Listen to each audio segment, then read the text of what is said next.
This could be one of the wildest Bitcoin stories of 2025. Warren Buffett, who was once a critic of Bitcoin, now seems to be on the verge of allocating half of his massive cash position to Bitcoin. That's what it says here in a new CNBC article. And it's also confirmed here that there seem to be sources within the CNBC team that can back this up.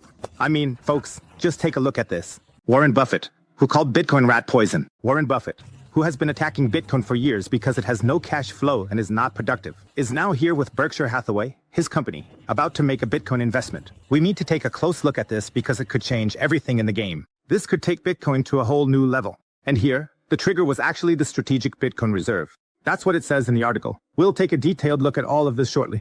Also, Michael Saylor is giving a new talk here about Donald Trump. Direct tips on how the US can massively benefit from Bitcoin. It even talks about a scenario where the US buys 5.5 million Bitcoins so that profits of over $100 trillion can be realized. And this way, the entire national debt in the US could also be managed. We're going to take a look at all of this. What's happening here right now is really massive and shouldn't be underestimated. But first, let's take a look at this. Warren Buffett, because we know that he has built up a massive cash position here, which is now over $300 billion. I don't think Warren Buffett has ever had such a large cash position. He has systematically sold stocks over the past few months because, let's just say, he might have known that something was coming. In hindsight, it wasn't such a bad deal after all, if you take a look at it. He actually timed the crash and the pullbacks relatively well and now has a huge cash position. And maybe he actually has some insider information that means he's still waiting until the strategic Bitcoin reserve in the US reaches the next level. And then maybe some purchases or something like that will be announced. I mean, this is just a thought, and I have no idea if it's true or anything. But now, let's take a look at this article from CNBC. Here it clearly says, sources say, Buffett plans to invest half of the $300 billion in cash into Bitcoin. Then two more points are explained in the article. First of all, it says here that after building a record cash reserve, sources within Berkshire Hathaway have informed CNBC that a significant portion of that is intended for the purchase of Bitcoin. Well, I don't know exactly what a significant portion means here. Whether it's 100 billion or 50 billion, 80 billion, I have no idea. But it probably won't be 1.2 billion, but a larger chunk that can then be allocated to Bitcoin. It is not known when this will happen, but it is only said that apparently Berkshire Hathaway, some kind of insider, told CNBC this. I don't know how seriously one can take this, whether this is just some kind of fat story, whether fake news is being spread here. I mean, I can't really believe it yet because, I don't know, Warren Buffett has always been so negative. I don't know why he would suddenly be so positive about Bitcoin. So, something must have happened or something like that. I mean, anyone can change. People can change. But I'm still a bit skeptical about this. It could also just be fake news or something like that. That's why we really need to look at this very critically. It also goes on to say that the announcement of the strategic Bitcoin reserve was key to implementing the plan. And that's also what a lot of people are saying. That because there's this strategic Bitcoin reserve, the Overton window is shifting a bit towards Bitcoin. This means that at some point, it will be completely legitimate and totally normal to hold Bitcoin. Just like BlackRock has also contributed to viewing Bitcoin as a normal standard asset, and it's no longer something weird or totally out there, but rather that it's just as normal as having a savings account, where you save, for example, in Bitcoin. Back in the day, people used to save in a savings account, and now it's just normal to save in Bitcoin. And that's already a really interesting turn of events. I mean, just think about it. What a headline that would be. Here's the biggest Bitcoin critic after Peter Schiff. And one of the most relevant stock companies, Berkshire Hathaway, is now going all in on Bitcoin. But like I said, you still have to look at this critically. I'm still a bit skeptical about this. But hey, feel free to leave your thoughts down below. Do you really think Warren Buffett is getting into Bitcoin? Or is this whole thing just fake news being spread by CNBC? It should perhaps be added that CNBC does have a certain image, and CNBC probably wouldn't gain much from spreading any fake news or anything like that. I don't know. So they also have a certain image or something that they represent. And if they just spread some cheap fake news, I mean, that probably wouldn't be good for the reputation of the news outlet either. You really have to look at news very critically these days anyway. So, I have no idea what to say about that. I actually did a bit of research and checked to see if the article is available online. Here at CNBC. I googled it afterward. I actually didn't find it. If any of you find it, just drop it in the comments below. It could just be that I didn't find it. Maybe I overlooked it or something. If I manage to find it, I'll also put the complete article down in the description. Right now, there's this screenshot making the rounds on social media that I also showed you in the video. And then there was a second very important piece of news. And here, Michael Saylor was introduced, that the purchase of 5.5 million Bitcoin by America could be worth 106 trillions if Bitcoin is just held over a longer period of time. He was invited here to the Bitcoin Policy Institute, where Cynthia Lummis presented her Bitcoin bill again. You just want to massively accumulate Bitcoin. And this whole thing is not supposed to happen through an executive order, but actually through the Bitcoin bill. And then Michael Saylor also gave his pitch here. And basically also the advice to Donald Trump for this presentation.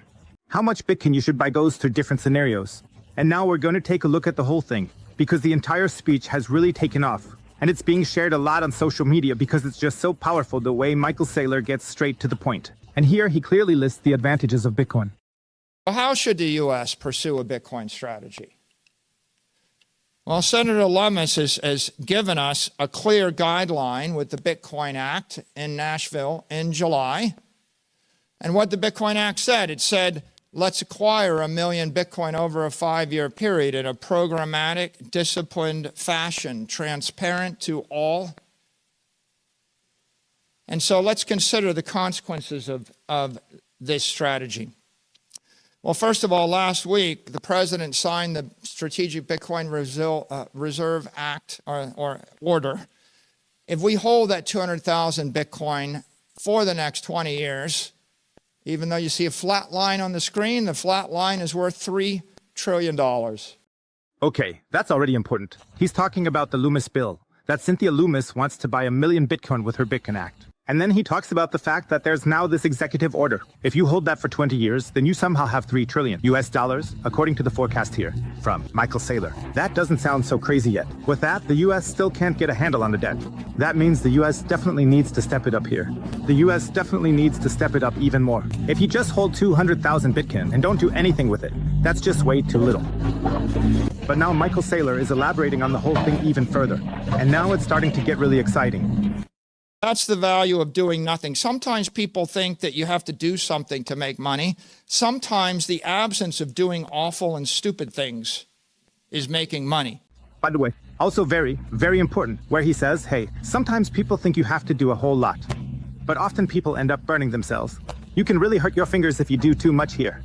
Back and forth makes the rabbit empty, as they say. And that's why there's the HODL meme with Bitcoin. So you just say, buy Bitcoin, put it on a hardware wallet, then forget all about it and check back in 10 years. So that's just the HODL approach. And if you need a good hardware wallet for hodling, I'll put a link down below. A link to a TREZOR hardware wallet where you can easily, securely, and simply store your Bitcoin. So you can go into HODL mode, just like this. And then you take a look at your hardware wallet after 5 or 10 years and see if your Bitcoins are worth more or less. They'll probably be worth more.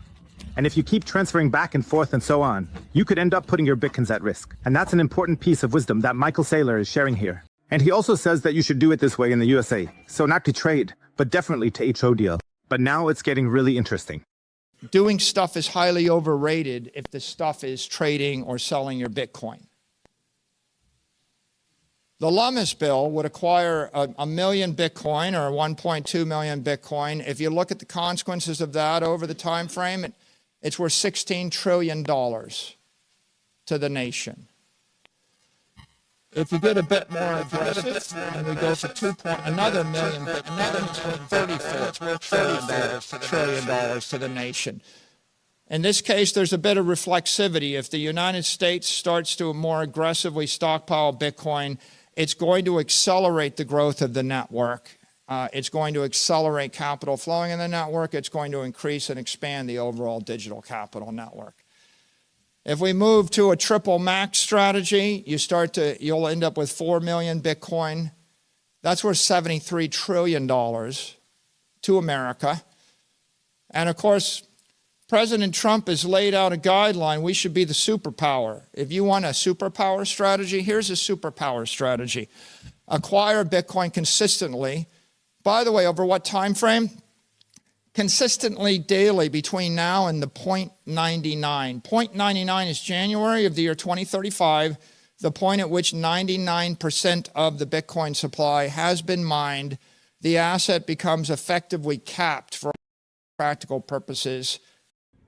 So this is getting interesting. We need to take a quick look at this. He's going through the different models now. He calls this the superpower model. This is if you buy 5.5 million Bitcoins and save them every day. So you set up a savings plan here every day and buy Bitcoin until 2034. And he simply says, this is the 99% moment. By then, 99% of all Bitcoins will be mined. That's also the gold rush that Michael Saylor talks about. Here, it always speaks. And here you have until 2034, 5.5 million Bitcoins. And it was worth 106 trillion US dollars. With that, you could pay off all the debt here in the U.S.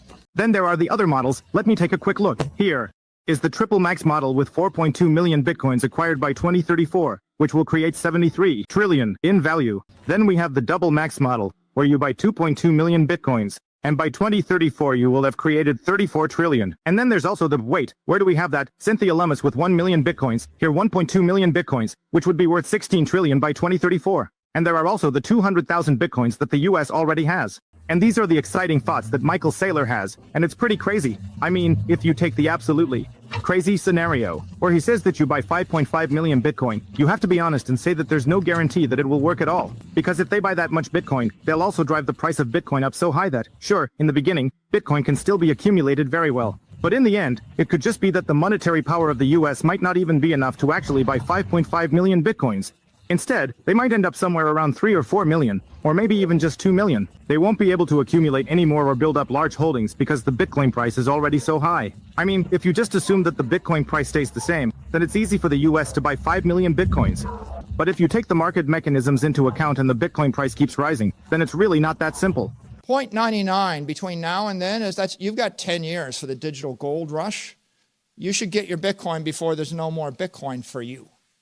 And you can see here, in this strategy, we acquire it consistently, and then we use surpluses from the US government to continue to save in Bitcoin. It's worth $106 trillion to the United States. And so what does that look like?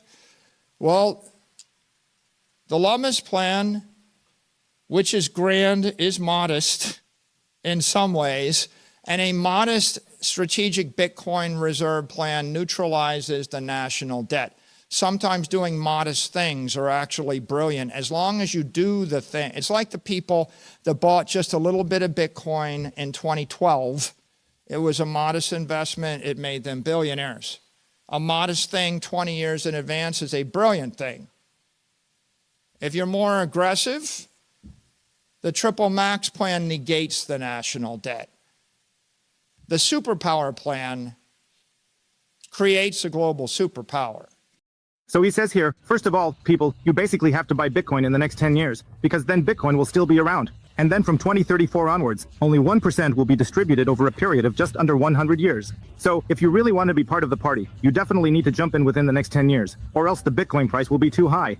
And then he has his 3 pricing models where he simply says, okay, even. The modest approach, where you say, okay, you just buy a little bit of Bitcoin. And so, it's pretty cool because even in the past, if someone bought Bitcoin and held onto it for 10 years, it was just a really, really good decision.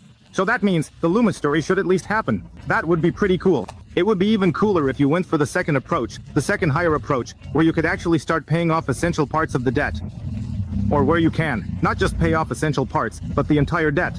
But if you want to become an absolute superpower here, and perhaps a superpower that will also take over the next 1, 2, 300 years, or something that can't be attacked anymore or is just monetarily superior, then we need the Supermax plan, which means buying up the 5.5 million Bitcoin. And I'm really curious to see how all of this is going to turn out. I mean, to be honest, Michael Saylor also has his own interest in pushing the Bitcoin price up. A lot of people accuse Michael Saylor of just looking out for his own bags. But I also assume that if the USA wants to create prosperity for generations, then they cannot avoid Bitcoin. But they've already figured that out. But feel free to write me in the comments how you see the whole thing now. Would you buy 5 million Bitcoin here or buy 5.5 million Bitcoin? Would you rather go for the modest approach from Cynthia Lummis? Or would you generally say, no, having a strategic Bitcoin reserve isn't a good idea. Countries shouldn't hold Bitcoin. Drop that in the comments below. And if you want to be in the game by 2034, if you want to fill your pockets, then put a link down below to 21 Bitcoin, how you can easily, safely, and simply buy Bitcoin.